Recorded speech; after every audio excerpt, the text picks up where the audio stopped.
Hey everybody, it's just me, Jay, here today. Jill is busy because she just got a new job. I wanted to start talking about Sailor Moon the Super Live today because there's a lot of really awesome news around it, but before I hop into that really quick, we do have new stuff over on CosmoBunny.shop. Jill wanted me to mention that for you. Maybe you're a fan of manga, anime, stuff like that. We make coasters, keychains, trays, and more over there, one of a kind, made out of recycled paper and resin from comic books, manga, magazines, and more that have been damaged.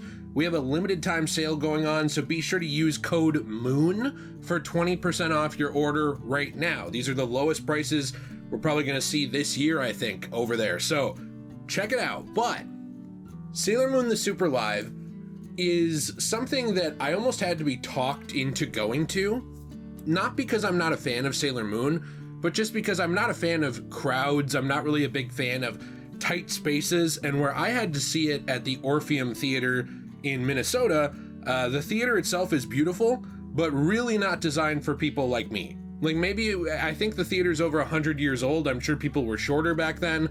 So if you were a small girl from Japan and maybe you were visiting Minnesota and saw that show, I'm sure the seats were perfectly fine. But for someone like me, it was a bit of a mess. But that said, the show itself is one of my favorite memories I have with my wife, Jill. Going to see this show, going to see this recreation of the Sailor Moon world in live action, and with these 2.5D elements. Like, they used a screen, they used beautiful effects, and I thought the cast in general just did a fantastic job. Really everybody did, but especially to me, the woman who played Sailor Moon, Riko Tanaka, she stood out as just stealing the show. She was wonderful. And so seeing the show for me was a big deal, but I never really knew if it would be hugely successful or not. I know that anime has gotten a lot more popular internationally over the last 10 to 15 years. As someone who is 30 and grew up when liking anime meant you were a loser, that's very weird to me, but it's great to see and awesome. And recently, they have been gearing up to actually bring Sailor Moon the Super Live to Tokyo to do another limited show, and actually show off both of the teams who did it. There was a discussion as well between both of the Sailor Moon actresses, which I thought was really cool, which was chronicled by the Japan News website, which I will share a little bit of here.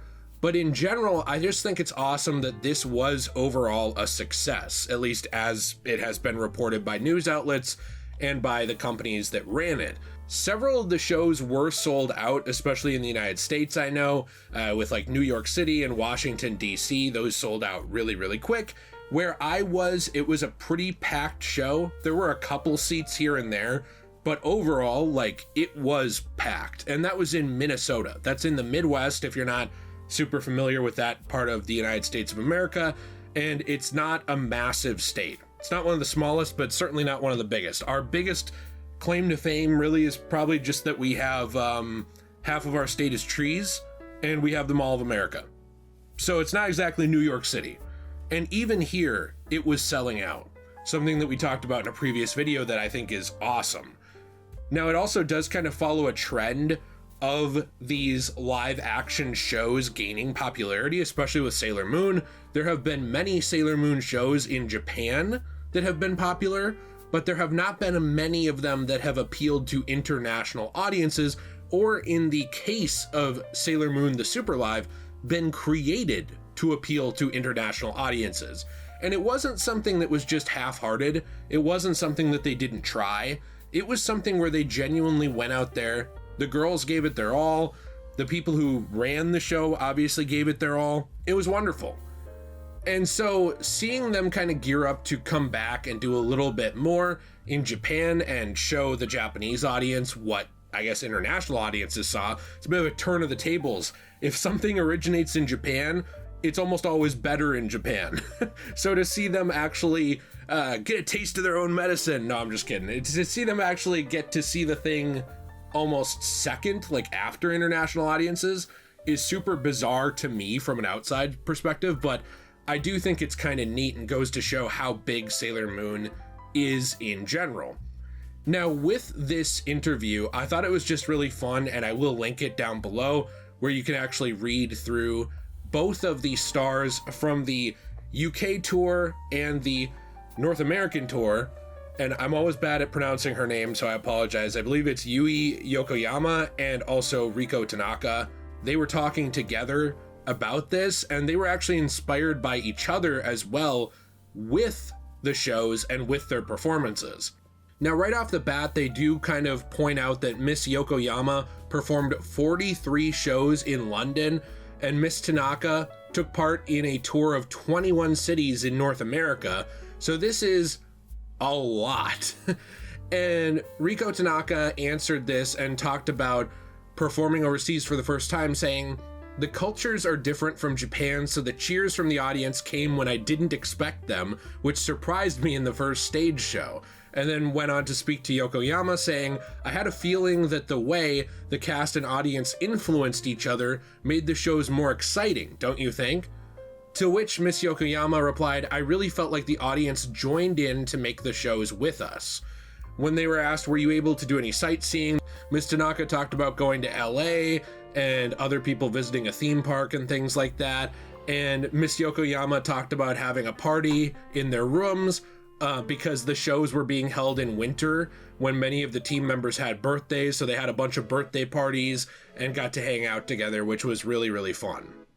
Now, what I think is really cool about this is that both girls are also fans of the source material, especially the show, with Miss Yokoyama pointing out that she grew up watching the show in elementary school, and she was trembling with excitement and nerves when she got picked to actually be Sailor Moon. With Miss Tanaka also saying that she enjoyed it since she was a child, and she had dreamed of becoming a fighting girl, but had never imagined that she would actually be able to do so. In general, I think this is just a really fun read. I don't want to steal the thunder of the entire thing, so I do think that you should actually check this out, but I really just wanted to highlight it as well because they go on to talk about each other's performances, praise each other and what they did, and also talked about having to watch recorded scenes of each other and trying to copy each other's techniques so that the show was more uniform but also unique depending on who played who in each show. And I think this is really honestly what I want to see out of Sailor Moon if they're not going to do more with the other mediums. Like, for example, now you can obviously do live shows as well, but live shows have been one of the few places where we've gotten new stories for a long time, or spins on classic stories. Sailor Moon, for whatever reason, has kind of left the video game space behind for a couple of decades. It's unfortunate, but it's true. We've talked about wanting a Sailor Moon game on this channel more than once, and I know a lot of you do too. Sailor Moon in general has not expanded its story much since the wrap-up of the original manga series, with even things like Sailor V going pretty much unadapted with anime, and Sailor Moon Cosmos wrapping up. It kind of seems to signal the end of an era of new Sailor Moon stories, unless it is either passed on from its original creator, or she decides to go back and do more with it later. But also, you know, she has a family and had bad experiences with the manga space, so who knows, you know, if she will go on to actually make more or not in the future. But in general, I loved Sailor Moon the Super Live. I loved that they also put it up for a limited time on YouTube for people to watch who couldn't actually afford to go, or it was too far away or anything like that. Just in general, this is the artistic side of Sailor Moon that I want to see going forward. The side that isn't just reprints of the manga for the 50th time with a new dust jacket. The kind that isn't just a new piece of merch thrown out there to make money, but the kind that is actual true artistry. I really loved seeing that, and I hope to see more, and I hope that the success of this leads not only to maybe a Blu-ray and DVD release of these two teams' works, because we do know they're recorded. I mean, they were put on YouTube for a limited time, but also leads to more shows and more arcs adapted from Sailor Moon that they can do in a similar style. Let me know what you think in the comments down below. We always do love hearing from you. Hopefully next video Jill will be back again, but I wanted to help out here and talk about something I cared about. Discount code MOON over on cosmobunny.shop. We appreciate you so much. We would love to see you support the channel in that way and get something fun for yourselves, especially now we're in October, we're heading into the spooky season, and then later on into the holiday season. So lots of fun stuff over there. Hope you have a fantastic day, and if you want to see more of Jill and I, we also do Degenerate Plays, our Let's Play channel, where we play through games together, have a fun time, and talk a lot. As always, everybody, wait, that's my outro. I will say, have a good day. Bye!